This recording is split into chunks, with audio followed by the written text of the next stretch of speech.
아멘. 하나님 말씀은 다니엘서 2장입니다. 44절로 46절까지 말씀 찾으신 줄 알고 제가 봉독하겠습니다.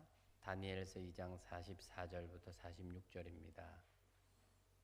이 여러 왕들의 시대에 하늘에 하나님이 한 나라를 세우시리니 이것은 영원히 망하지도 아니할 것이요 그 국권이 다른 백성에게로 돌아가지도 아니할 것이요 도리어 이 모든 나라를 쳐서 멸망시키고 영원히 설 것이라. 손대지 아니한 돌이 산에서 나와 쇠와 놋과 진흙과 은과 금을 부서뜨린 것을 왕께서 보신 것은 크신 하나님이 장래일을 왕께 알게 하려 하신 것이라. 이 꿈은 참되고 이 해석은 확실하니이다 하니 이에 느부갓네살 왕이 엎드려 다니엘에게 절하고 명하여 예물과 향품을 그에게 주게 하니라. 아멘. 사랑의 하나님 아버지 감사합니다. 영원한 나라를 우리에게 허락하신 주님, 비록 우리가 땅에 살지만 잠시 나그네처럼 살다가 앞으로 우리가 가야 할 영원한 그 나라를 오늘도 우리에게 말씀해 주시는 것을 기대합니다. 사랑하는 하나님 아버지, 때로 힘들고 어려울지라도 하늘 소망을 가지고 하나님 나라를 사모하는 믿음으로 굳게 서는 저희들 되게 하시고 오늘도 말씀이 주는 교훈이 나를 새롭게 하며 힘없는 복된 시간 되도록 인도하여 주옵소서. 귀하신 예수님의 이름으로 기도합니다. 아멘.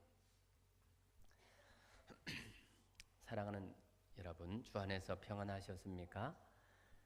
갑자기 날씨가 많이 추워졌습니다. 어제 오늘 영하로 내려가는데 안타까운 것은 또 교회 난방기가 1년 동안 안 쓰다가 갑자기 추워서 또 켜보니까 에어가 찼는지 안 돌아가요. 그래서 안 그래도 추운데 더 추워질까 마음이 좀 그렇지만 그래도 하나님께서 우리에게 영적으로 따뜻한 기운과 그 마음 주심으로 우리의 삶이 주 안에서 다시 은혜 가운데 회복되는 귀한 시간 되기를 주님의 이름으로 축복합니다.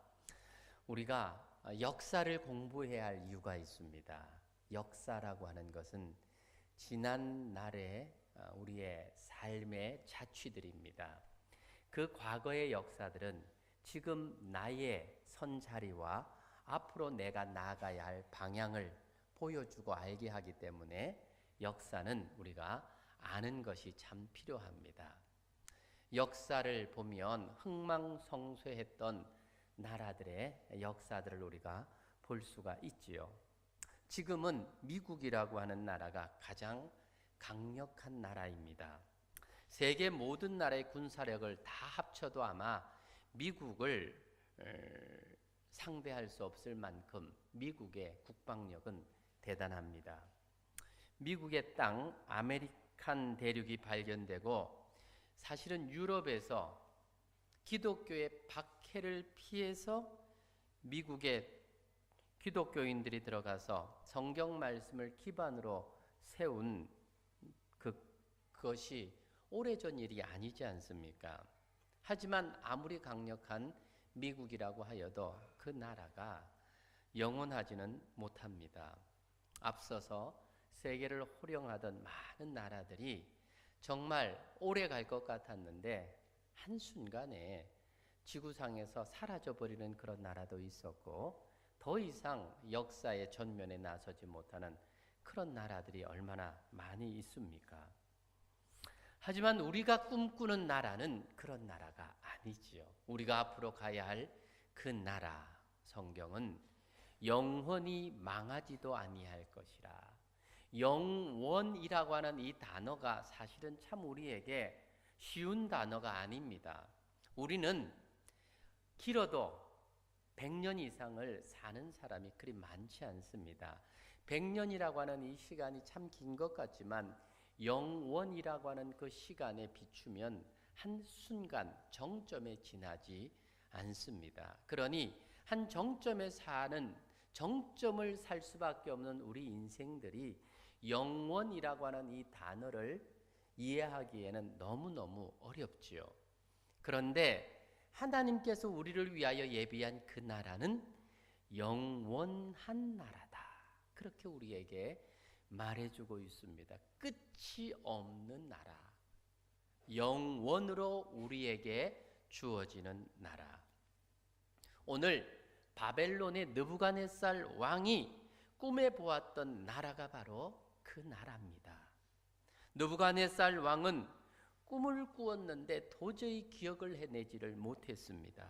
그래서 꿈을 알려줄 지혜자를 찾았지만 아무도 꿈을 알려줄 수 있는 사람이 없었습니다. 그때에 다니엘과 그 친구들이 하나님께 기도할 때에 하나님께서 밤에 다니엘에게 환상 가운데 왕이 꾸었던 꿈과 그 해석을 알려주셨습니다. 바벨론 왕은 꿈을 꾸었는데 그 내용을 보면 두 가지의 꿈을 꾼 것 같아요. 그 첫 번째 내용이 다니엘서 2장 31절로 33절의 내용입니다. 왕이여, 왕이 한 큰 신상을 보셨나이다. 그 신상이 왕의 앞에 섰는데 크고 광채가 매우 찬란하며 그 모양이 심히 두려우니 그 우상의 머리는 순금이요 가슴과 두 팔은 은이요 배와 넓적다리는 노지요 그 종아리는 철이요 그 발은 얼마는 철이요 얼마는 진흙이었나이다. 왕이 꿈에 보았던 한 신상에 대해서 다니엘이 설명하고 있는 내용이죠. 이어서 꾼 꿈의 두 번째 내용이 34절에서 36절의 내용입니다. 오늘 읽었던 본문은 바로 그 두 번째 꿈을 해석하고 있는 내용이지요. 34절로 36절 보면 또 왕이 보신즉 손대지 아니한 돌이 나와서 신상의 철과 진흙의 발을 쳐서 부서뜨리매 그때에 철과 진흙과 놋과 은과 금이 다 부서져 여름 타작마당에 겨같이 되어 바람에 불려 간 곳이 없었고 우상을 친 돌은 태산을 이루어 온 세계에 가득하였나이다. 이 꿈이 이러한즉 내가 이제 그 해석을 왕 앞에 아뢰리이다. 지난 시간에는 왕이 꾸었던 첫 번째 꿈에 대한 해석을 설교를 드렸습니다. 모든 부와 권세가 하나님께로부터 나온다라고 하는 꿈의 해석을 통해서 다니엘은 하나님을 높이는 해석으로 꿈을 설명해 주었지요. 왕이 지금 누리고 있는 신상의 금머리의 영광과 부요, 지금 왕이 누리고 있는 모든 것들뿐만이 아니라 이 바벨론이라고 하는 이 나라가 가지고 있는 이 모든 부강이 다 하나님께로부터 온 것이다 라는 것을 말해 주었습니다. 다니엘은 하나님을 알지도 못하는 바벨론 제국의 왕에게 하늘의 하나님이 왕에게 바벨론 제국을 세우게 하셨고 왕에게 권력과 나라와 백성과 부요와 권세와 영광을 주셨다. 그렇게 해석을 합니다. 하나님께서 왕에게 부요를 주셨다. 그렇게 왕의 인생을 해석을 해 주었습니다.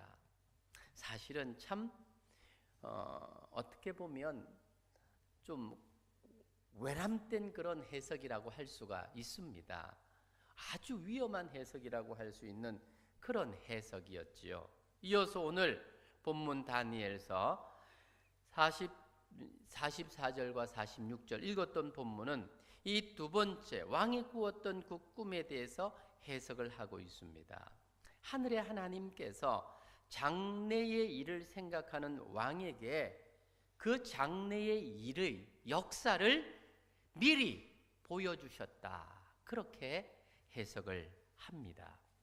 다니엘은 지금 왕이 꾼 두 번째 꿈을 해석하면서 하늘의 하나님이 세우시는 나라는 절대로 망하지 아니하고 모든 왕들과 나라를 쳐서 무찌르고 영원히 남는 나라다.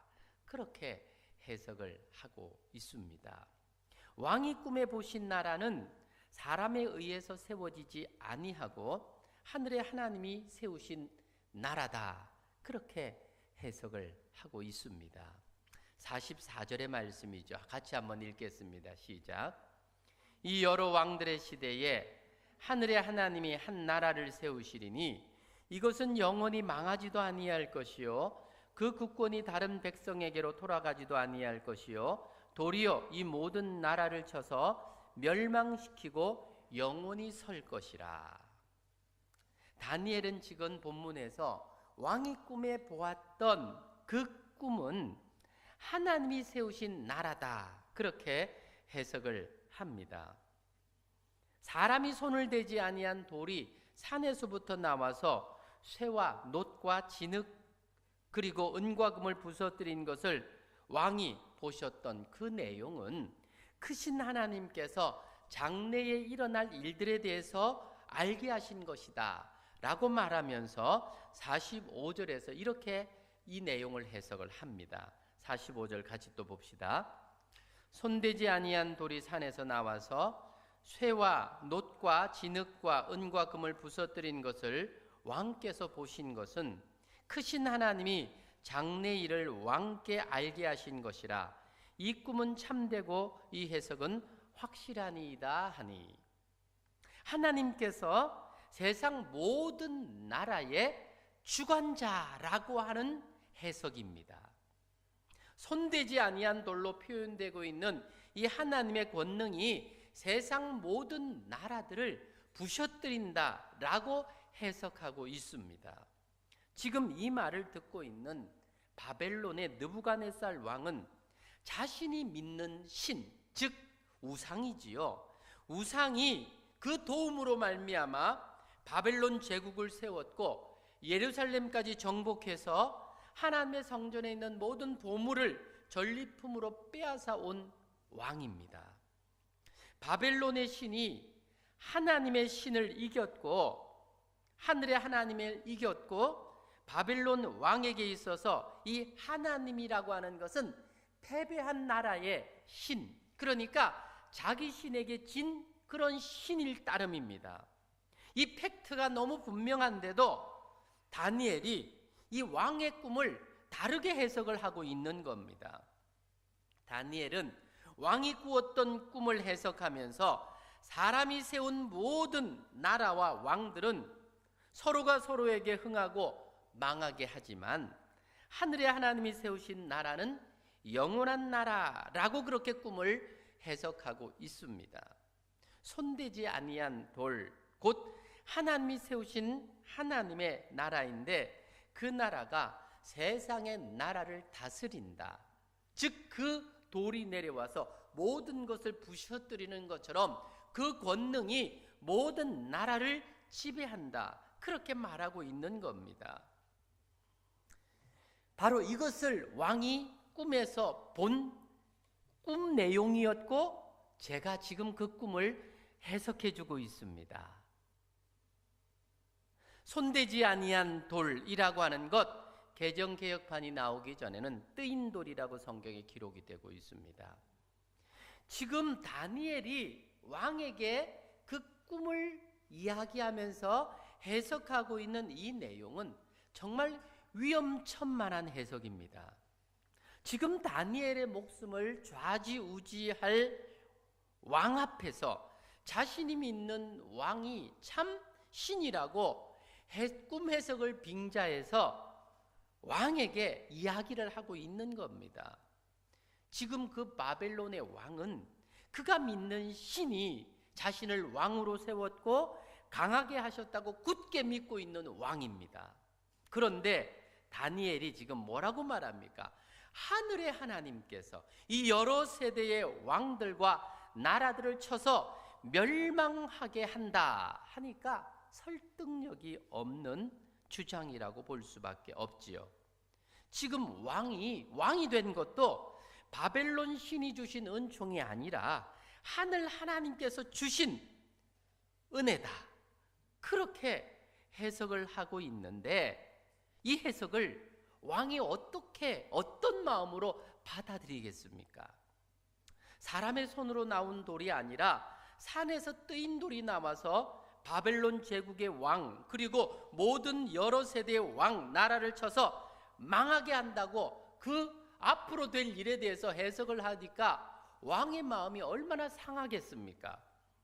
만에 하나 왕이 지금 이 해석을 듣고 분노하게 된다면 다니엘이나 그 친구들은 산 목숨이 아닙니다. 지금 왕은 하나님을 아는 유대인이 아닙니다. 하나님을 전혀 모르는 우상을 섬기는 바벨론 제국의 왕입니다. 다니엘도 이렇게 증언을 하면서 위험을 느꼈기 때문에 아마 이 해석이 확실하다라고 하는 말을 덧붙이지 않았을까 생각이 됩니다. 무엇이 다니엘로 하여금 바벨론 왕에게 이런 해석을 전달하게 한 걸까? 라고 하는 궁금증이 듭니다. 사실 지금 이 꿈에 대해서 해석을 잘하면 지금 이 다니엘은 이 바벨론 왕의 총애를 받을 수가 있지 않겠습니까? 이 뜨인 돌이 하나님이라고 말하지 않고 바벨론 왕 당신입니다. 그렇게 말을 하면서 당신이 온 나라 세계를 지배할 것입니다. 만약에 이렇게 해석을 해 주었다면 바벨론의 왕은 기분이 많이 좋았을 겁니다. 이 다니엘에 대해서 왜냐하면 기억하지 못했던 꿈을 생각나게 했고 그 꿈을 해석하는 데 보니까 너무 듣기 좋은 해석을 한다면 다니엘은 그 순간에 가장 높은 자리에 인정받는 사람이 될 수도 있습니다. 그럼에도 불구하고 지금 다니엘의 이 해석들은 뭡니까? 왕이 믿는 신은 잘못된 신이고 하늘 하나님이 지금 모든 것을 다스리고 주관하시는데 왕의 나라도 이 하나님에 의해서 멸망받을 수밖에 없게 될 것이다. 이렇게 지금 해석을 하고 있는 겁니다. 무엇이 지금 다니엘에게 이런 해석을 하게 하는 걸까? 지금 다니엘은 자기가 인정받아야 할 대상이 바벨론의 왕이 아니라 하나님이라고 하는 것을 너무나 잘 알고 있습니다. 그가 해석하고 있는 대로 왕을 세우신 분이 하나님이십니다. 지금 바벨론 제국의 강대함, 왕이 누리는 모든 부가 하나님께로부터 말미암은 것임을 그는 확신하고 있습니다. 그 믿음은 그가 바벨론의 노예로 잡혀온 순간부터 하나님께서 경험하며 체험하게 하셨던 하나님이셨습니다. 지금 그의 앞에 있는 바벨론의 왕이 천하를 좌지우지하는 권세자로 지금 서 있지만 다니엘의 눈에는 자신이 꾼 꿈조차도 기억해내지 못하여 죽을 만큼 힘들어하는 연약한 한 인간으로 보일 따름인 것입니다. 하지만 하나님은 환상 가운데 다니엘에게 나타나셔서 왕이 꾸었던 꿈과 그 해석을 한 번에 다 알게 하시는 전능하신 하나님이십니다. 지금 누구를 두려워해야 하는지 다른 사람들은 모를지라도 다니엘은 너무나 분명하게 알고 있었습니다. 그러니까 지금 이 다니엘의 영성은 세상을 두려워하지 않는 영성입니다. 비록 그는 바벨론의 노예 중에 한 사람이지만 왕조차도 그 앞에 무릎 꿇게 하는 권세자 중에 권세자인 겁니다. 외적으로는 왕이 다니엘의 생명을 주관하는 사람처럼 보이지만 실상은 다니엘이 왕의 생명을 주관하고 있는 겁니다. 다니엘은 환상 가운데 경험한 하나님의 나라를 왕에게 선포합니다. 하나님의 나라를 경험하면 세상 나라가 두려워지지 않습니다. 담대함이 생깁니다. 많은 신앙의 선배들이 그랬던 것처럼 더 좋은 나라를 사모하였기 때문에 구차하게 세상에서 생명을 구걸하지 않았습니다. 히브리서 11장 35절 말씀을 보면 여자들은 자기의 죽은 자들을 부활로 받아들이기도 하며 또 어떤 이들은 더 좋은 부활을 얻고자 하여 심한 고문을 받되 구차히 풀려나기를 원하지 아니하였다. 즉 죽음을 두려워하지 않았다는 겁니다. 영원한 하나님의 나라를 사모하는 그 신앙이 세상에 잠시 더 생명을 연장하기 위해서 비참하게 구걸하지 않았다는 겁니다. 사실 죽음을 두려워하지 않으면요, 무서울 것이 없습니다. 직장에서 쫓겨나는 게 두려운 이유가 뭡니까? 굶어 죽을까 봐. 여러분, 우리를 두렵게 하는 게 사실 뭡니까? 주일도 제대로 지키지 못하면서 우리에게 주어진 일들 때문에 끌려다니는 우리 인생이 무엇이 두려워서 그런 겁니까? 이 땅의 삶에서 누리는 아주 조그만한 내가 누릴 그 기득권을 포기하지 못하니까 감히 하나님 앞에 드리는 예배조차도 소홀하게 여길 수밖에 없는 게 이 땅에 살아가는 우리들의 모습입니다. 그런데 오늘 지금 다니엘을 보면 그는 영원한 하나님의 나라를 하나님이 보여주시는 그 환상으로 보니까 지금 왕 앞에도 두려움이 없는 거예요. 내가 두려워할 대상은 당신이 아니라 하늘 하나님이다. 그렇게 말하고 있습니다.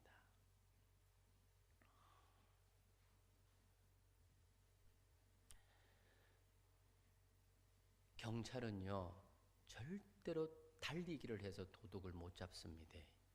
왜 못 잡는지 아세요?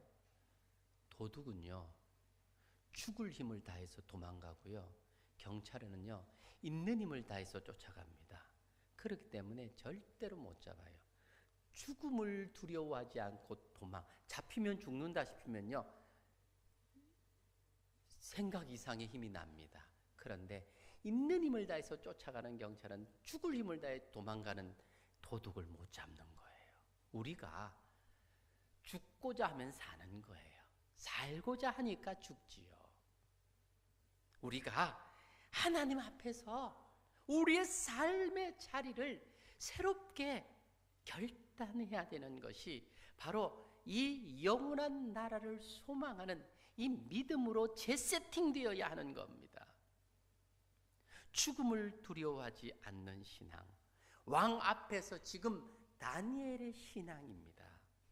다니엘은 담대한 그 신앙, 환상 가운데 만난 하나님 때문이지요.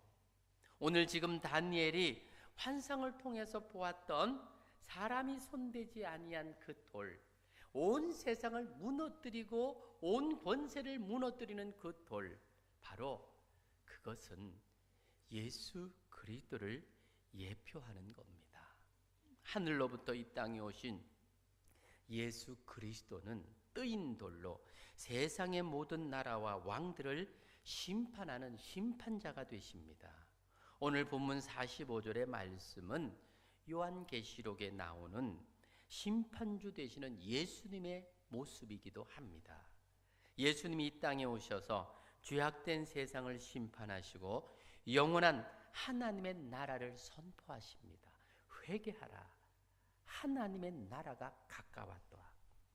예수님께서 이 땅에 오셔서 우리 인간들에게 줄기차게 외치셨던 복음입니다. 그 하나님의 나라 도래를 위해서 12제자를 세우셨고 그들과 3년 동안 동행하시면서 이 땅에 임한 천국의 실체를 보여주셨지요. 마태복음 4장 23절 24절, 예수께서 온 갈릴리에 두루 다니사 그들의 회당에서 가르치시며 천국 복음을 전파하시며 백성 중에 모든 병과 모든 약한 것을 고치시니 그의 소문이 온 수리아에 퍼진지라. 사람들이 모든 앓는 자, 각종 병에 걸려서 고통당하는 자, 귀신 들린 자, 간질하는 자, 중풍병자를 데려오니 그들을 고치시더라. 하나님의 나라를 이 땅에 회복하기 위해서 병과 약함을 회복시켜 주시고 계십니다. 진정한 하나님의 나라 회복을 위해서 결국 십자가에 달려 돌아가심으로 우리의 영혼과 육신의 회복을 완성하셨습니다. 믿는 자에게 베푸시는 구원의 은총을 허락하셨습니다. 예수 그리스도를 마음에 믿어 의에 이르고 입으로 시인하여 구원에 이르는 축복을 허락하여 주셨습니다. 뿐만 아니라 예수 그리스도 성도인 저와 여러분에게 승리를 약속합니다. 하나님은 예수 그리스도 앞에 땅의 모든 권세를 무릎 꿇게 하셨습니다.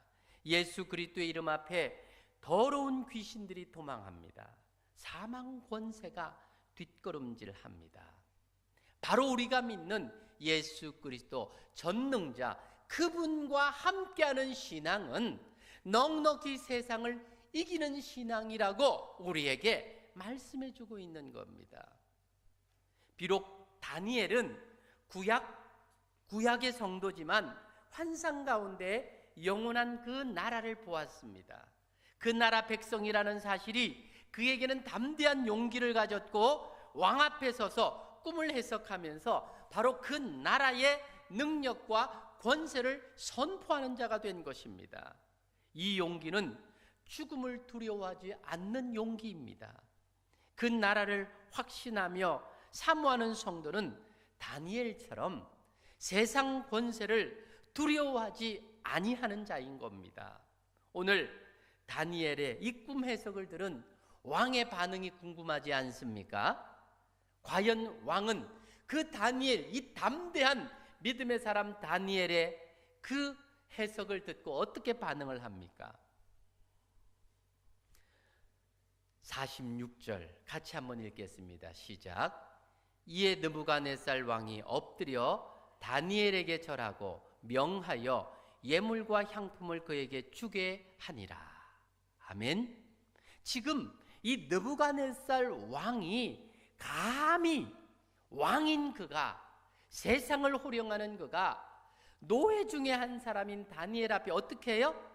엎드려 절했다. 있을 수 없는 일이지 않습니까? 누가 이 일을 가능하게 한 걸까요?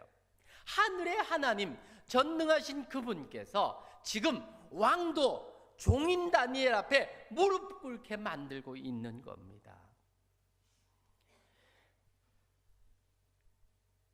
왕이 다니엘의 해석을 듣고는 다니엘 앞에 엎드려 절하고 예물과 향품을 다니엘에게 주라고 명령을 합니다. 어떻게 바벨론의 대제국 왕이 자신의 왕궁에 포로로 잡혀온 어린 소년에게 엎드려 절하는 상황이 있을 수 있습니까? 이 사건을 깊이 들어가 보면 여호와 하나님이 얼마나 친밀하게 다니엘을 품에 품으시고 바벨론의 왕과 신하들과 모든 것을 다스려 가고 있는가 하는 것을 보여주는 장면입니다. 46절의 내용이 그거지요. 다니엘이 왕이 꾼 꿈의 내용과 해석을 알려주었을 때 왕은 너무나 마음이 흡족했습니다. 왕은 꿈 때문에 많이 힘들었고 번민했는데 다니엘의 해석으로 답답했던 마음이 뻥 뚫린 겁니다. 하나님이 왕에게 꿈을 너무 생생하게 주었지만 기억을 하지 못하게 하시고 그 꿈으로 말미암아 답답하여 잠을 자지 못하도록 번민하게 하셨습니다. 그리고 하나님은 다니엘에게 지혜의 영을 주셔서 환상으로 꿈을 보여주시고 해석을 주실 때 왕의 눈에 보이는 다니엘은 가장 위대한, 가장 힘있는, 가장 권세자의 모습으로 비추어졌던 겁니다. 다니엘의 입에서 해석에 나올 때에 왕이 답답한 마음이 뚫리는 해석으로 들리게 하신 겁니다. 왕이 마음이 답답해서 번민에 잠을 자지 못하고 얼마나 답답해했는데 다니엘의 해석을 듣고 나니까 너무 마음이 시원했고 그 해석이 마음에 들었습니다. 그래서 왕이 체면도 잊어버리고 종인 다니엘에게 엎드려 절까지 하면서 그의 해석에 감탄을 하고 있습니다. 이 내용 모든 것이 하나님께서 왕으로 하여금 이 다니엘의 지혜를 인정하게 만들었을 뿐만이 아니라 바벨론 왕궁에서 가장 높은 지혜자로 세워주게 된 겁니다. 다니엘은 눈에 보이는 바벨론 나라가 아니라 눈에 보이지 아니하는 하나님의 나라를 바벨론 왕궁에 선포합니다. 바벨론 왕궁에서 여호와 하나님이 다니엘과 함께 하셨으니 하나님의 나라가 다니엘의 이름을 통해서 선포되었고 바벨론의 왕까지도 이 다니엘 앞에, 즉 다니엘이 선포하는 하나님 앞에 무릎을 꿇게 만들었습니다. 다니엘은 어디에 있든지 여호와 하나님으로 말미암아 하나님의 나라를 이루고 그 나라 백성으로서의 영광과 축복을 누리게 되는 것을 보게 됩니다. 사랑하는 여러분, 성도는 영원한 하나님의 나라를 소망하며 사는 자들입니다.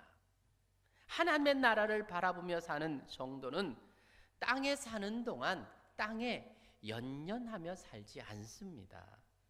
천국 백성은 세상을 두려워하지 않고 사람을 두려워하지 않고 권세를 두려워하지 않고 물질을 두려워하지 않는 자입니다.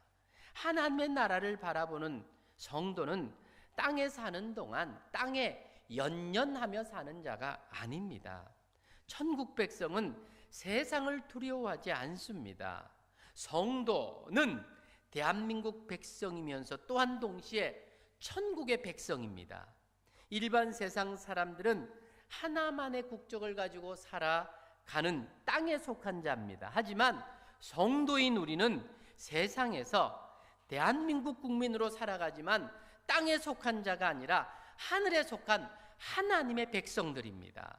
하나님은 우리를 대한민국 백성으로 태어나게 하시고 때가 되며 하나님의 자녀로 선택하시고 남산은혜 교회로 불러주시고 하나님의 자녀가 되게 하셨습니다. 이제 우리는 세상 나라로 말미암아 울거나 웃는 자가 아닙니다. 세상 나라는 짧지만 하나님의 나라는 영원합니다.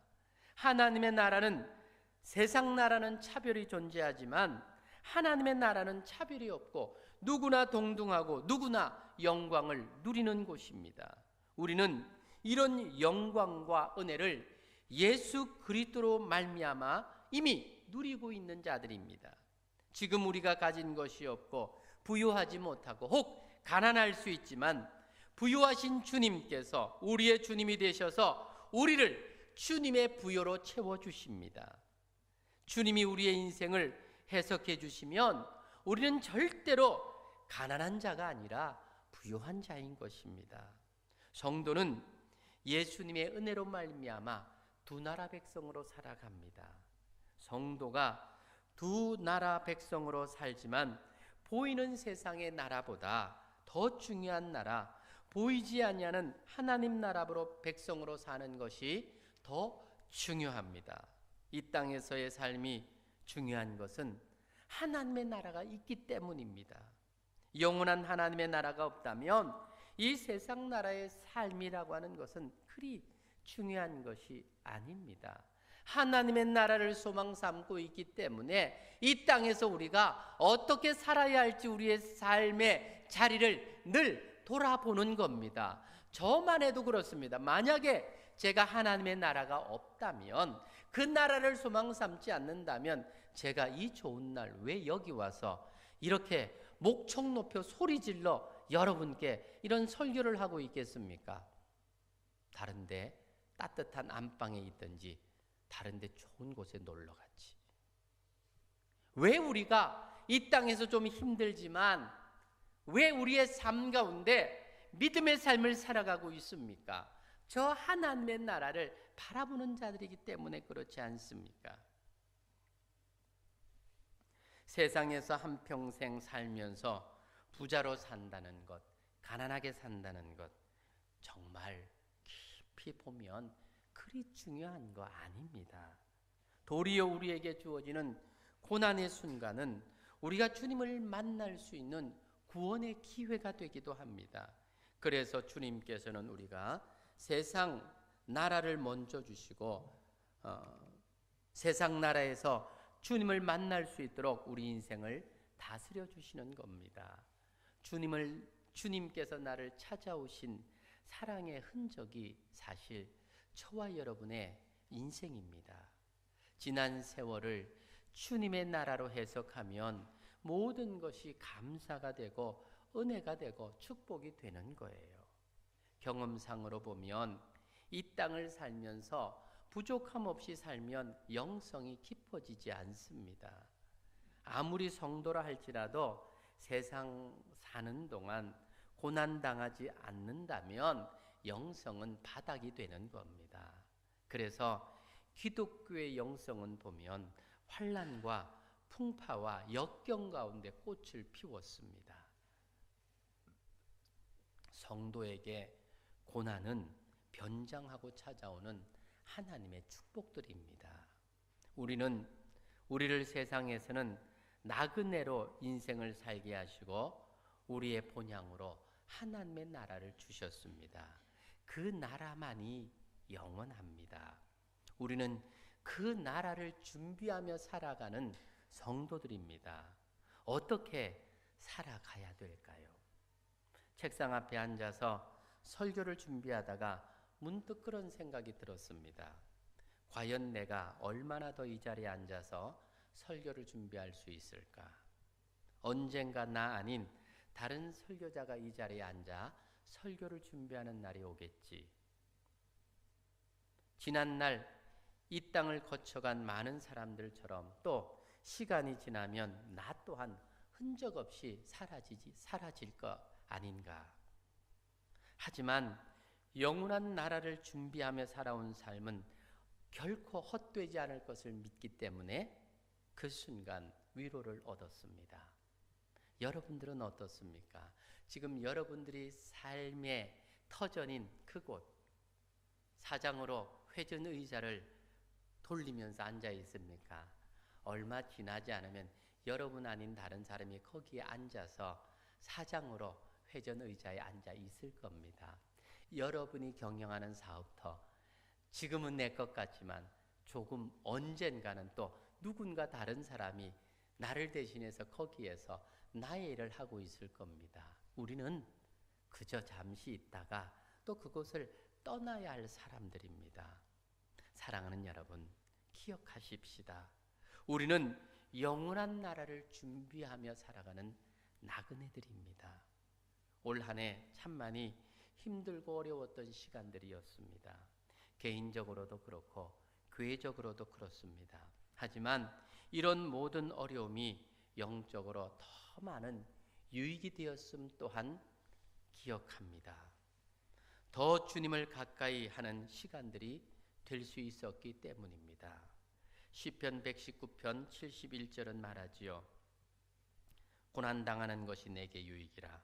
이로 인하여 내가 주의 율례를 배우게 되었나이다. 오늘 수고는 오늘로 족합니다. 내일은 또 내일 해가 뜨는 겁니다. 언젠가 우리 모두 그 나라에 함께 가서 하나님의 권세와 영광 앞에 엎드려 경배하며 마음껏 그 이름을 높이는 백성으로 함께 서게 될 것입니다. 계시록에 나오는 14만 4천의 천국 찬양대처럼 영광스러운 그 자리에 설 날이 멀지 않습니다. 영혼을 향해 가는 지혜로운 나그네가 되어서 오늘이 나의 마지막 날인 것처럼 소중하게 살아가는, 그래서 또 내게 내일이 주어진다면 그 날을 가장 믿음으로 복되게 살아갈 날로 만들어가는 우리들, 바로 그것이 한 해를 마무리하고 또 새해를 준비해야 될 지금 우리가 가져야 할 신앙의 자세가 아닌가 생각을 하게 됩니다. 여러분, 지난 11개월 동안 여러분의 삶의 모습은 어떠했습니까? 하나님 보시기에 어떠했습니까? 열심히 사셨습니까? 하나님 보시기에 인정받을 만한 부끄럼 없는 삶을 사셨습니까? 혹 그렇지 못할지라도 다시 한번 주님 앞에서는 그날을 준비하는 나그네로 우리를 준비하는 지혜가 있기를 바랍니다. 그래서 남은 날 우리에게 주어진 얼마 남지 않은 2018년 잘 마무리하고 또 새해를 믿음으로 준비해가는 영원한 나라를 준비하는 믿음의 백성들로 서는 저와 여러분이기를 주님의 이름으로 축복합니다. 같이 한번 기도하기를 원합니다.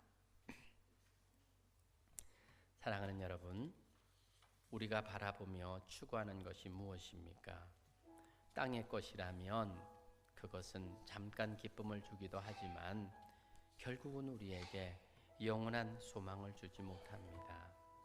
영원한 그 나라를 이미 약속받은 저와 여러분이지 않습니까? 천국을 소망하는 성도는 이 땅을 담대하게 살아갈 수 있습니다. 다시 한번 우리의 믿음을 새롭게 하며 정결케 하며 주의 뜻을 온전히 이루는 자로 서는 저와 여러분 되도록 이 시간 주신 말씀 기억하며 잠시 한번 기도하겠습니다.